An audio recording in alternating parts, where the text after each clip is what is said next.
وَاتَّقُوا يَوْمًا لَا تَجْزِي نَفْسٌ عَن نَفْسٍ شَيْئًا، اور ڈر جاؤ اس دن سے کہ جس دن کسی شخص سے کوئی شخص کسی دوسری جان کا بدلہ نہیں دے سکتا۔ یہاں پہ لوگ کہتے ہیں نا جی آپ ہمارے مرید ہو جائیں، ہم خود آپ کے گناہوں کا بوجھ اٹھا لیں گے، اللہ سے بخشوا لیں گے۔ اللہ فرماتا ہے قیامت کے دن سے ڈر جاؤ جس دن کوئی شخص دوسرے کا بدلہ نہیں ہو سکتا۔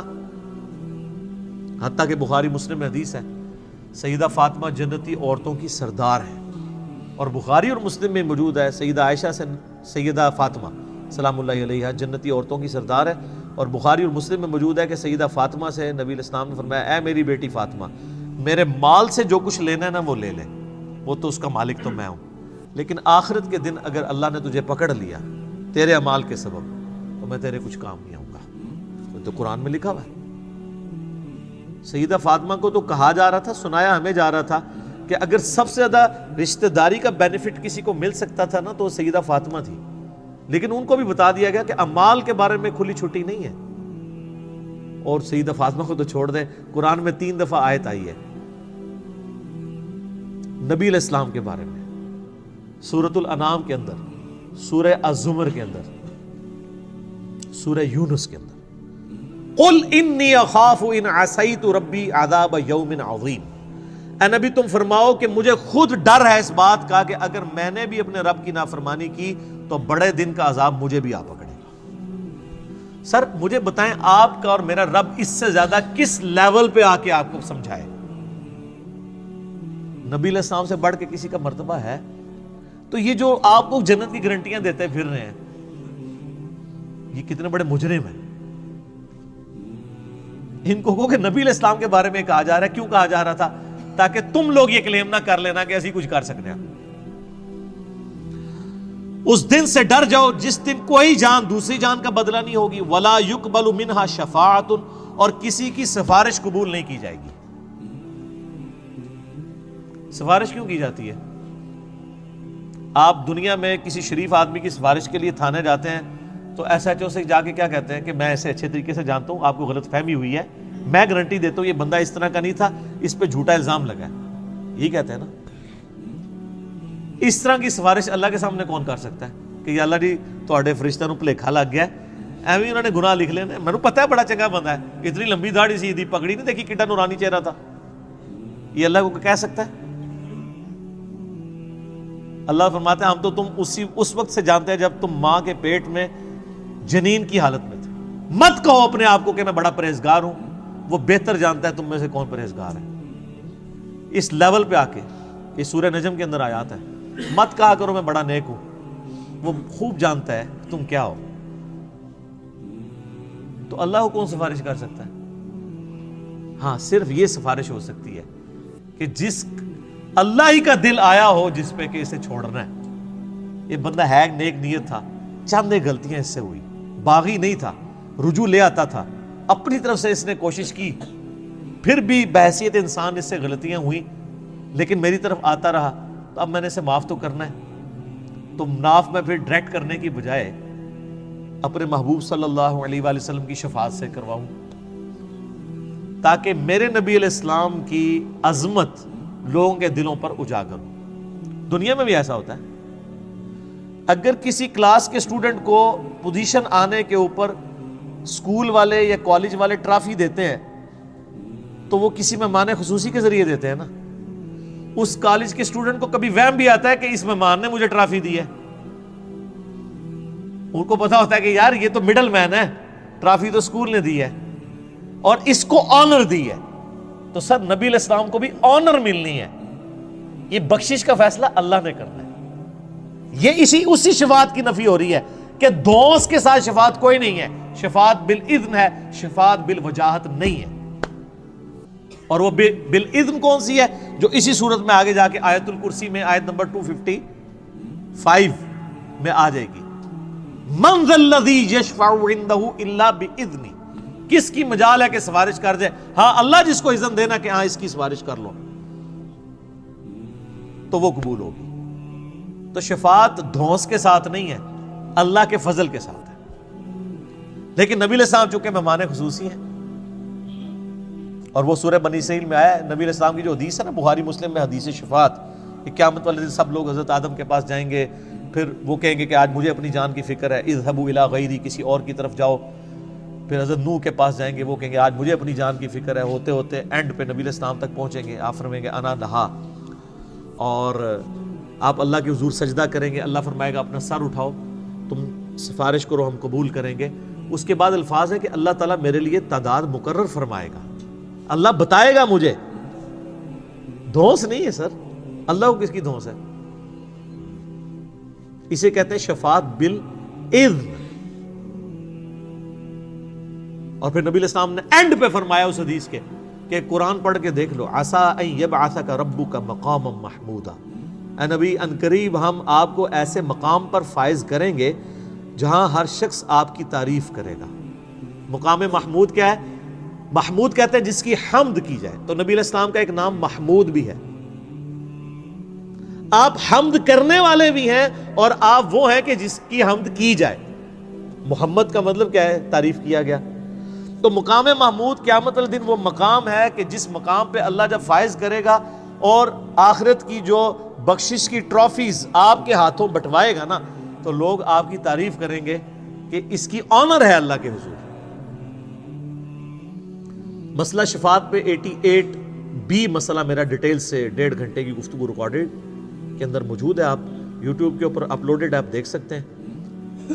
تو یہاں پہ شفاعت بالوجاہت کا انکار ہو رہا ہے، کیٹاگوریکل، کہ شفاعت نہیں ہے سوائے وہ والی شفاعت کے جو آگے آئے گی. وَلَا يُؤْخَذُ مِنْهَا عَدْلٌ، نہ کسی سے کوئی معاوضہ قبول کیا جائے گا. یہ دنیا میں رشوت کر کے آپ چھوٹ سکتے ہیں نا، اللہ کو رشوت دے سکتا ہے؟ قرآن میں آگے چل کے آئے گا کہ اگر کوئی پوری زمین کے برابر سونا بھی دے دینا عذاب سے چھوٹنے کے لیے، کچھ نہیں کر سکتا.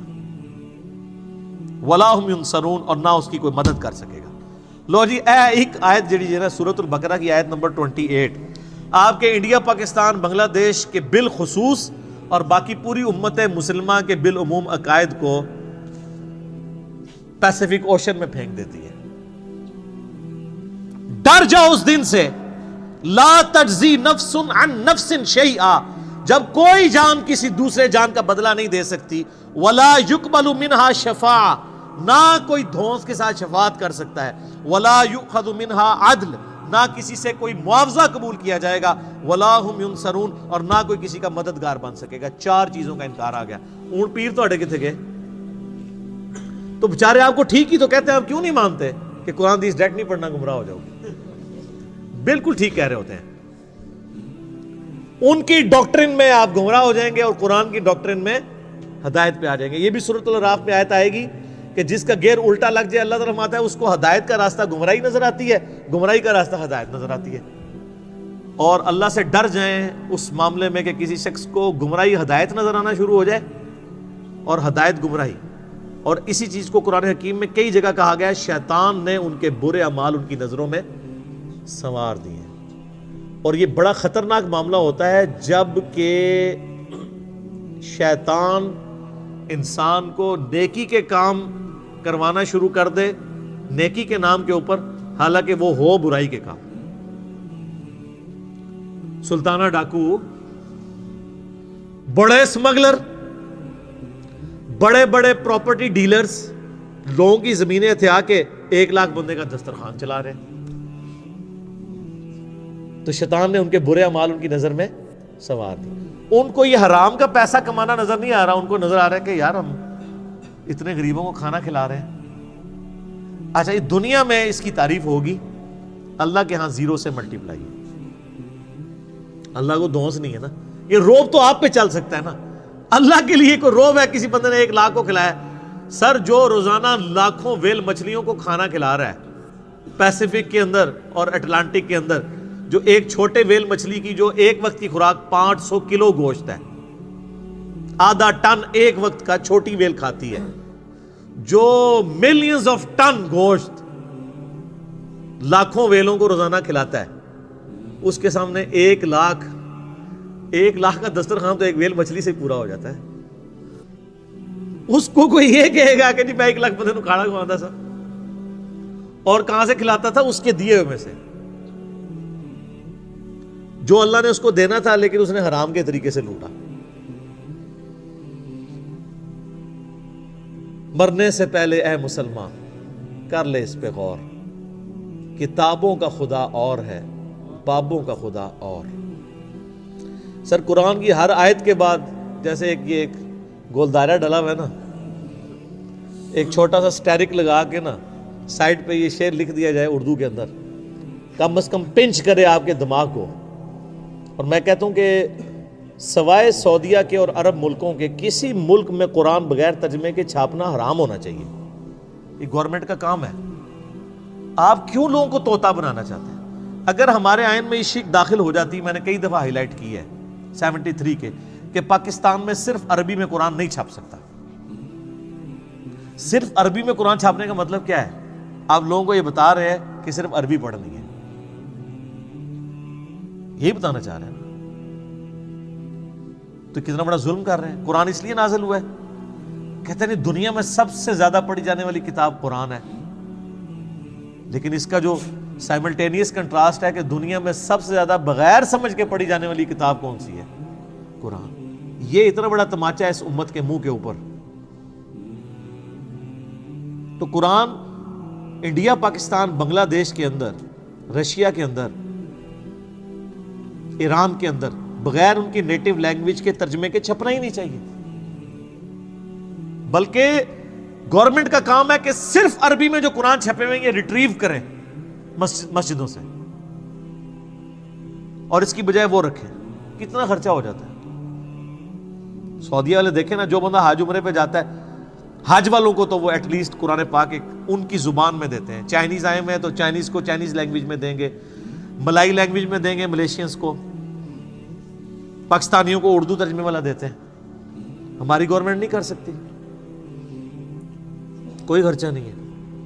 ایک مسجد میں کتنے قرآن زیادہ رکھے ہوتے ہیں؟ 15-20، اس سے زیادہ نہیں ہوتے۔ 15-20 قرآن تو ایک محلے میں لوگ خود خرید کے وہاں پہ رکھ سکتے ہیں ترجمے والے۔ صرف گورنمنٹ اس کے اوپر چلان کرنا شروع کر دے کہ بغیر ترجمے والا قرآن جس کی مسجد سے ملا اس مولوی کو اندر کریں گے۔ اچھا سر، یہ اناؤنسمنٹ ہونا تو آپ دیکھیے گا سب سے زیادہ مخالفت کون کریں گے؟ کیوں؟ علماء تو ٹھیکیدار ہیں، علماء کو تو خوش ہونا چاہیے کہ لوگ، وہ تو کہتے ہیں ہم اسلام کی خدمت کے لیے بیٹھے ہیں، یہ اسلام کی خدمت ہی ہے ترجمے والا قرآن ہو۔ ان کو پیڑ کیوں ہوگی؟ تکلیف کیوں ہوگی؟ اڈا بند ہو جائے گا اور ان کو یہ پتہ چل جائے گا بھی قرآن میں یہ کچھ انہوں نے پڑھ لیا کہ یہ مولوی رام خوری کرتے رہے ہو، کہیں گے دیکھو ساڑھے مولوی صاحب تسی بھی تو وہی کر رہے ہو نا، سانو تو اسی ممبر تے چڑھ کے ہے کہندے ہو، اور خود آپ اپنی جان کو بلائے بیٹھے ہوئے ہیں، اور یہ پرانے کام آپ نے بھی شروع کیے ہوئے ہیں۔ تو پھر ہر گلی سے، ہر مسجد سے انجینئرز نکلیں گے، تو اس ڈر سے وہ کبھی بھی یہ نہیں ہونے دیں گے۔ لیکن ہمت نہیں ہارنی چاہیے۔ میں کہتا ہوں جس کا جدھر انفلوئنس ہے نا، عربی والے قرآن نہیں نکال سکتے، کم از کم اگر 10 عربی والے ہیں تو 10 اردو ترجمے والے وہاں رکھ دیں۔ کل کو کوئی، اور اردو اور ترجمے والے قرآن کے ساتھ سب سے بڑا مسئلہ یہ ہے کہ یہ غلاف میں لپیٹے ہوئے ہوتے ہیں، وہ ویسے نہیں کو کھولتا، کون اینج کر کے کھولے پھر اینج کر کے بند کرے۔ غلافوں کے، غلاف تو دشمن ہے قرآن کے، غلاف نہیں ہونے چاہیے۔ ہاں سامنے شیشہ لگا ہو، اچھی الماریاں بنی ہوئی ہوں، ڈسٹ پروف ہوں۔ قرآن کے اوپر غلاف کا کیا تک لگتا ہے؟ آپ خود مجھے بتائیں نا، 2 قرآن پڑھے ہو، ایک غلاف میں اور بغیر غلاف کے، آپ غلاف والے کو ہاتھ لگائیں گے؟ اتنا ٹائم کس کے پاس ہے یار؟ لیکن سعودیہ میں آپ دیکھیں نا، خصوصاً حرمین کے اندر میں نے دیکھا ہے، کمال کام کیا ہوا ان لوگوں نے۔ پیتل کی خوبصورت چھوٹے سائز کی انہوں نے اتنے سائز کی رکھی ہوئی ہیں الماریاں جو سامنے سے کھلی ہوئی ہیں، اور روزانہ ان کی صفائی ہوتی ہے، ڈسٹنگ ہوتی ہے، قرآن جتنے رکھے ہوئے ہیں ان کی۔ اور جیسے ہی کوئی ایسا موسم آتا ہے نا جس میں ہیومیڈیٹی بڑھ جاتی ہے تو وہ شیشہ پلاسٹک جو ہوتا ہے نا، اس کی سامنے لیئرز لگا دیتے ہیں، وقتی طور پہ لٹکا دیتے ہیں تاکہ گیلے نہ ہوں قرآن، اور پھر جب موسم کھل جاتا ہے پھر وہ ہٹا دیتے ہیں۔ مساجد کے اندر بھی، شوکیس کے اندر، میں نے نہیں، وہاں کو غلاف کے اندر میں نے قرآن نہیں دیکھا سعودیہ پورے میں کہ غلاف کے اندر قرآن پڑھا ہوا ہو۔ بالکل صحیح اپروچ ہے۔ اور آپ اس لیے عربیوں کو دیکھیں گے، عربی قرآن بہت زیادہ پڑھتے ہیں۔ نماز میں اگر 10 منٹ رہ گئے نا، انہوں نے سنتوں سے فارغ ہو گیا نا، سیدھا قرآن جا کے پڑھنا شروع کر دیتے ہیں پکڑ کے۔ یہ خیر لادہ بات ہے کہ پھر وہ مس ہینڈل بھی کرتے ہیں کہ جماعت کھڑی ہوئی ہے تو وہیں ایسے رکھ دیتے ہیں، بعض کا جوتیوں کے ساتھ ہی رکھ دیتے ہیں، یہ اس مس ہینڈلنگ لادہ بات ہے۔ لیکن قرآن یہ چاند ایک، جس طرح جاہل گوار یہاں موجود ہے وہاں بھی موجود ہے، لیکن اوورال قرآن کے ساتھ جو ان کا شغف ہے نا، ظاہر ہے ان کی اپنی زبان کے اندر ہے، وہ نظر آتا ہے۔ باقی پریکٹیکلی اگر آپ کہیں کہ ان کی زندگی میں کوئی فرق پڑا ہوا ہے تو وہ تو اسی وقت پڑے گا نا جب قرآن جو ہے وہ کبھی فزکس کی کتاب چومنے سے یا صرف تلاوت کرنے سے فزکس نہیں آپ کو آئے گی جب تک آپ اس کو سمجھیں گے نہیں. تو سر فزکس سمجھے بغیر نہیں آ سکتے, قرآن سمجھے بغیر کیسے آ سکتا ہے جب تک آپ اس کے اوپر تفکر نہیں کریں گے.